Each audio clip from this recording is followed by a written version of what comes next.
বিসমিল্লাহির রহমানির রহিম। মহরম মাসের ঐতিহাসিক ঘটনা।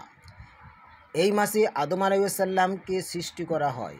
এই মাসে আকাশ পৃথিবী কলম সৃষ্টি হয়। এই মাসে নূহ আলাইহিসসালামের নৌকা জুদি পাহাড়ে আশ্রয় নেয়। এই মাসে মুসা আলাইহিসসালাম নদী পার হয়ে যান, ফেরাউন দলবল সহ ডুবে মরে। এই মাসে ইব্রাহিম আলাইহিসসালাম খলিলুল্লাহ উপাধি পান।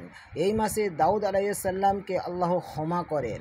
এই মাসে সুলাইমান আলাইহিসসালাম রাজত্ব ফিরে পান। এই মাসে আইয়ুব আলাইহিসসালাম কঠিন পীড়া থেকে নিষ্কৃতি পান। এই মাসে ইয়াকুব আলাইহিসসালাম 40 বছর পর ইউসুফ আলাইহিসসালামকে ফিরে পান। এই মাসে ঈসা আলাইহিসসালাম ইহুদিদের হাত থেকে মুক্তি পান। এই মাসে ইদ্রিস আলাইহিসসালামকে আকাশে তুলে নেওয়া হয়। এই মাসে মুসা আলাইহিসসালামের সঙ্গে আল্লাহর কথা হয়। এই মাসে রোজা ওয়াজিব হয়। এই মাসে হাসর বসবে। এই মাসে কিয়ামত হবে।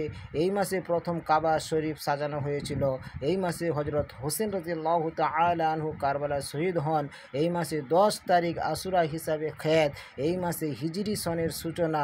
এই মাসে শিয়াদের 40 দিনের মহরম উৎসবের সূচনা।